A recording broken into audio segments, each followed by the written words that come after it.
শেখ হাসিনা সরকারের পতনের পর থেকে গত এক বছরে মোহাম্মদ এ আরাফাত ব্যস্ত আছেন দলীয় কাজ নিয়ে। সাবেক এই তথ্য প্রতিমন্ত্রী মনে করেন অধ্যাপক মোহাম্মদ ইউনূসের সরকার অবৈধ।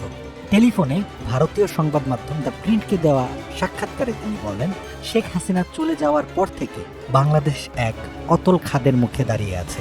আমার একটাই লক্ষ্য, বাংলাদেশে আবার সবকিছু ঠিক করা।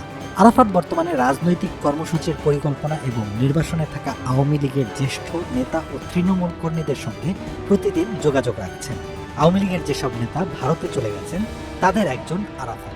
গত এক বছর ধরে সাবেক মন্ত্রী এবং আওয়ামী লীগ, যুবলীগ আর নিষিদ্ধ ঘোষিত ছাত্রলীগের শীর্ষ ও মধ্য পর্যায়ের 1300 এর মতো নেতাকর্মী ভারত ও বিশ্বের অন্যান্য জায়গায় নির্বাসনে আছেন। নাম প্রকাশ না করার শর্তে দলটির কেন্দ্রীয় কমিটির এক সাবেক সদস্য বলেছেন, শুধু আওয়ামী লীগের নেতাকর্মীরাই নন, নির্বাসনে গেছেন সাংবাদিক, নাগরিক সমাজের কর্মী, সেনাবাহিনীর কর্মকর্তা, আইন প্রয়োগকারী সংস্থার কর্মকর্তা ও কূটনীতিকেরাও। ডক্টর ইউনূস প্রশাসনের প্রতিহিংসামূলক অভিযানের কারণে তারা দেশ ছাড়তে বাধ্য হয়েছেন বলে দাবি তার। আওয়ামী লীগের ওই নেতা বলেন, আপনি যদি গোনেন তবে এই সংখ্যা 2000 ছাড়িয়ে যাবে। যারা ভারতে আছেন তাদের বেশিরভাগই আছেন কলকাতার নিউ টাউনে।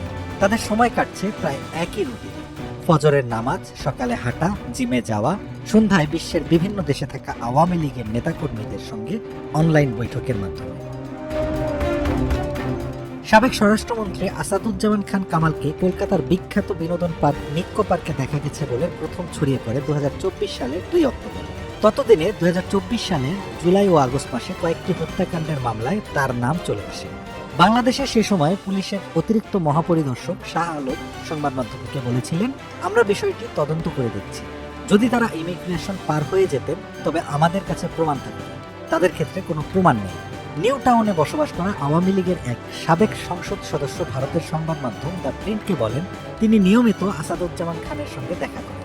সাবেক ওই সংসদ সদস্যের তথ্য মতে সাবেক স্বরাষ্ট্রমন্ত্রী এখন ওই এলাকায় একটি বড় অ্যাপার্টমেন্ট ভাড়া নিয়েছেন, যেখানে নিয়মিত তার দলের সহকর্মী ও নিউ টাউনের বর্তমান প্রতিবেশীরা আসেন। তিনি অতিথি আপ্যায়ন করেন। আসাদুজ্জামান খান কলকাতায় তার স্ত্রী ও মেয়েকে নিয়ে থাকেন। দলীয় বৈঠকের জন্য তিনি প্রতি সপ্তাহে দিল্লিতে যান এবং ভারতের উচ্চ পর্যায়ের কর্মকর্তাদের সঙ্গে দেখাও করেন। তার ছেলে শাফি মুদ্দাসির খান জ্যোতি গত বছর সেপ্টেম্বর মাসে ঢাকায় গ্রেপ্তার হন।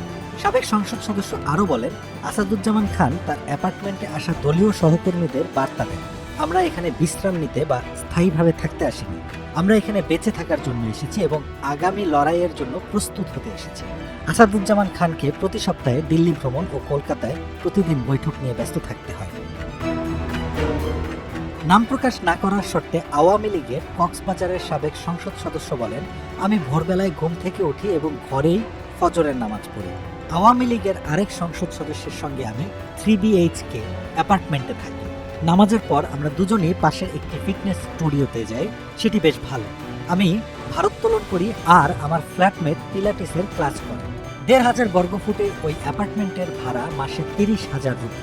ওই সাবেক সংসদ সদস্যের কাছে ভাড়াটা খুব বেশি মনে হয় না, তবে তাদের মৃদু বিরক্তির কারণ হয়ে দাঁড়িয়েছে রান্নার লোক ও ঘরবাড়ি পরিষ্কার করার লোকেদের বিনা নোটিশে কাজে না আসা। ওই সাবেক সংসদ সদস্য হালকা সুরে বলেন, আমার রান্না করার অভ্যাস নেই, আমার ফ্ল্যাটমেটেরও একই অবস্থা। তাই যেসব দিনে আমরা রান্না করতে বাধ্য হই সেসব দিনে আমি ঢাকায় থাকা আমার স্ত্রীকে ভিডিও কল করি। তিনি বিস্তারিত নির্দেশনা দেন, এটা আমার জন্য নতুন। যখন আমি বাংলাদেশে বাড়িতে ফিরে যাব, কে জানে, আমি হয়তো শেফ হিসেবে নতুন পেশা জীবন শুরু করতে পারবো। সন্ধ্যা কাটে বাংলাদেশ, ভারত ও অন্যান্য দেশে থাকা আওয়ামী লীগের সাধারণ সদস্য ও কর্মীদের সঙ্গে অনলাইন বৈঠক করে তাদের সঙ্গে দেশের রাজনৈতিক খবর আদান প্রদান করেন, বিশ্লেষণ এবং পরবর্তী পদক্ষেপের পরিকল্পনা সাজান। সম্প্রতি বাংলাদেশের সংবাদ মাধ্যমে কলকাতায় বাংলাদেশ আওয়ামী লীগের গোপন দলীয় কার্যালয় নিয়ে খবর প্রকাশ পেয়েছে, যেটি সম্পর্কে ভারতের গোয়েন্দা সংস্থাগুলো অবগত আছে। কক্সবাজারের ওই সাবেক সংসদ সদস্য এই খবর অস্বীকার করেছেন। তিনি বলেন, হ্যাঁ, নিউ টাউনে আমরা একটি জায়গা ভাড়া নিয়েছি যেখানে আমরা সবাই দেখা করি। কলকাতায় প্রায় 1300 দলীয় নেতা আছে।